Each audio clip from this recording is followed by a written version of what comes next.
Greetings, everyone. This is Audra Johnson, CEO of The Enterprising Woman, where we are about all things entrepreneur. I'm also your go-to for small business startups, all things cleaning, health and wellness, and finances. Well, allow me to share a wonderful nugget of wisdom. This is for any business owner, an independent business owner. I tell people I don't use the term small business. I know it's a very, widely used term. I use the term independent business owner because I am big on the power of words.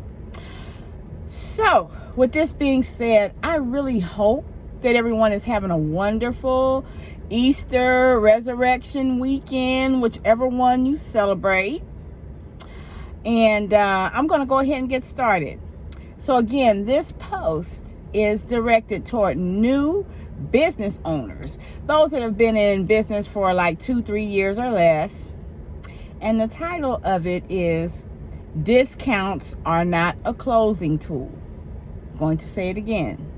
Discounts are not a closing tool. Okay? Now, we know we're living in the wonderful world of the global reset. We know that we have a lot of things in our world that have inflated in price that are necessities, essentials. For example, fuel is one of those. So, we know that because there's certain essentials, certain things with logistics that have caused inflated prices on things that we need.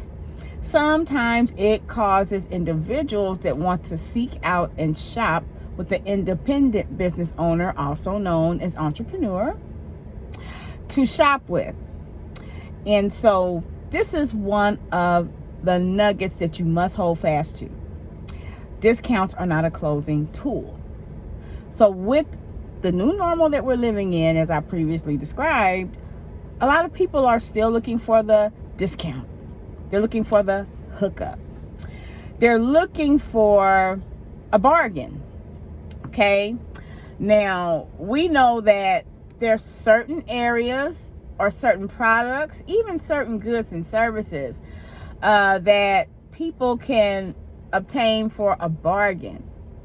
But there's some of us that, let's say, offer services and goods that fall into a different category. For example, the automotive industry, that's one example. Let's say it can be high-end merchandise. That's an example. Okay, so in these arenas, these are things that you're really not going to get for a bargain. So a lot of times when people, are looking for something, or they desire something, because we're in this world of just the digital age where everyone shops online and everything is visual. So that's what attracts the customer and the clientele. And so a lot of times people, if they are not, let's say, the shopper that has the psychological issues, that's another live on another day about that. But let's say shoppers that know what they want, they go online, they look for it. I want this. Bam, let me contact the seller. Let me go ahead and engage them on price, and let's see if we can close this deal. So sometimes there are people that will, let's say, engage you for whatever you're promoting, whether it's something online, whether it's something, in the marketplace. And so they'll engage you. You may give them your price. They may agree. And then when it's time to get to that close, those of you that know how to close, it's important to know how to close a sale. Okay? Many people do well in engaging and starting the sale, but many people sometimes lose that sale because they don't know how to close. That's another conversation on another day. But nevertheless, back to the engagement process, going into the closing. Sometimes you will have an individual, let's say you're at the close and, you give them the grand total. If it's a product, if it's an item, you add your shipping to it, and reality hits. We can talk and we can pitch and ping pong prices all day long, but the rubber meets the road when it's time to pay, right?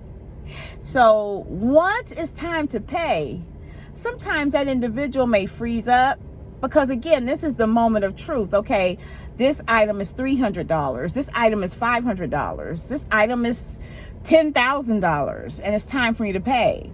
And so what some people will do, and I think it's really somewhat of, let's say, a nervous mechanism in the purchasing process, they'll wait right there to that moment. And what they'll do is say, well, can you give me a discount? And again, I'm using automotive as an example more than even, let's say, the products and services, on a different level right now, because I really want you to get a clear picture of it. Let's say that you're at a car dealership, and let's say you agree on this price. You want this vehicle. Let's say it's $40,000. And so, you've test driven it, credit has run, your application, finance has run your numbers. And, if you're at a place that will haggle, because all dealerships don't even haggle anymore. But, if there's some wiggle room in there because of what? Supply and demand. And we know in the automotive industry, there is a very low inventory, especially for the popular vehicles. So if you have room to negotiate, you do all that, and you and finance, you meet an agreement, and okay, $40,000 out the door. So a lot of times, there's certain things that people don't think about, T&L, which is tax and license, and fees, doc fees and all of that. So let's say you get, to that point where it's time to sign on the dotted line. And it's like, okay, that's really when reality hits. I can talk to you all day long about paying $100,000 for something, paying $50,000 for something, but the rubber meets the road when it's time for me to sign and commit to that. And so let's say when I get to that moment, I say, okay, no, $39,000, because I want to leverage, because I feel like, well, I'm getting ready to do it. I'm going to go ahead and push the envelope, and I'm going to ask for $1,000 discount just because on my side of the bargaining table, I'm thinking they don't want to miss this sale. I'm right here. And I want to tell you why that's not a good idea, especially when you get all the way up to that point. One reason is because finance, sales management, they get somewhat upset in certain dealerships, because once they settle and you agree on that price, it's a sealed deal. They've run what they need to run. And when you do, let's say, the last minute leverage move like that, they are not thinking on the other side of the bargaining table that, let's go ahead and do it for that. Every now and then, and back in the day, because I'm not 21. I say I'm 21, but because I feel 21, but I personally, I started buying cars in the 80s. So I'm dating myself. There was a time when you could go in those dealerships and you could talk and talk that talk. It would take all day. And sometimes 90% of the time, if you talk long enough, if you had all day, you could get out of there with, your number that you wanted to pay. But we live in a total, again, different day and hour, not only because of the culture that we're in, the new normal that we're in, also because of the lack of inventory in certain areas of products and services that are popular and needed. And so, when people do the last minute leverage move, it doesn't always work. It really rarely works. I've seen it not work. And so, when it doesn't work, the purchaser, they get upset, they get up and they leave. But let me tell you what the other side of that bargaining table is looking at. Let me tell you what they're thinking. And one of the reasons why they don't allow a discount at the last minute to be a leveraging tool, why they don't receive it that way. One reason is because on their side of the bargaining table, they're thinking, okay, we spent all this time with this customer. We know the salesperson, it's their job to spend their time. Okay, we've gone from that, And then we've invested time with finance. Then we've invested time with, let's say the additional cogs and wheels to get this ball rolling all the way. So they're looking at that. They're looking at, we've invested all this time in working this deal for you, and then you never really know what they're doing behind the scenes to make it work. And I mean, I know, a lot of times it's easy for people to think like, no, well, they do their little tricks and things, behind the scenes, whatever, but the bottom line is, they invest time. And if they do something behind the scenes, you never know what kind of magic they had to work to help you get in that deal, especially if your credit scores are less than. So when people pull that card right at the signing moment, it doesn't work. It used to work back in the day. Maybe it would work if you were at a dealership where there was like oodles and oodles and oodles of cars, and let's say the dealer principal knows that, hey, I've got, transfer trucks coming, with 40 more cars, 50 more cars. Sometimes deals are worked, but you want to work that deal before you get to that point of getting ready to sign on the dotted line. A lot of these people in finance and in management, they think you're trying to play them when you just wait till the last minute and then just, $1,000 less. It's not wise to do. So back to the whole discount thing. I know I use the automotive as an example, but I use really that as an example because I want you to get a clear picture. But I have a couple of streams of income where people will try it with me. I don't do discounts. I don't do discounts. I price my products, my goods and services accordingly to the point where even with what I do charge, I save my customers thousands of dollars.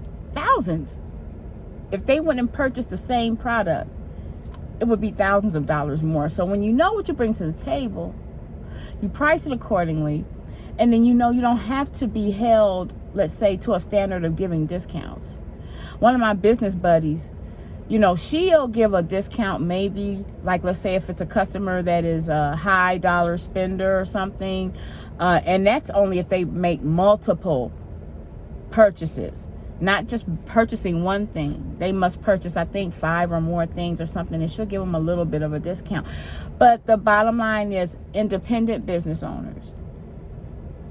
The corporate example I gave, yes, that's a corporate example, but independent business owners, don't allow anyone to push the envelope on you and use a discount as a leverage tool right there when it's time for them to pay. Don't let them do that.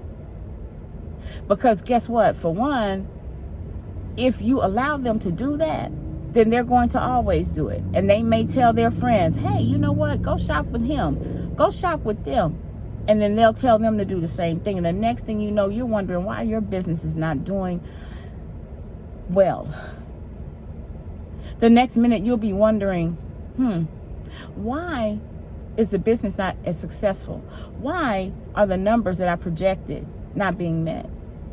I've done another video. If you go into the catalog of videos, I posted something a few months ago about the same thing, making sure that people knew that if you're not pricing your goods and services accordingly, you will eventually start feeling like your business is failing you when it's you failing you. You have to really know the value that you're bringing to the table, and you need to know how to communicate that to your client. If you need coaching, if you need some sort of consultation, I consult. There are a lot of people that consult. There are a lot of people that coach. And listen, if you don't want to pay for coaching or consultations, buy books. Buy books. Google the people out here, the who's who in the arena of business that you navigate. And the who's who is the best of the best, and buy their books. Check out their videos. Watch some TED Talks. Role play with someone else that's going to tell you the truth. So this is important, because with everything we're going through, you have to remember, despite everything that is happening in this world and our new normal, People are looking for the hookup. They're looking for the deal. And I tell people, honey, the hookup is long over with. So anyway, listen, you guys have a wonderful rest of your day, night, or evening. And I will talk to you later.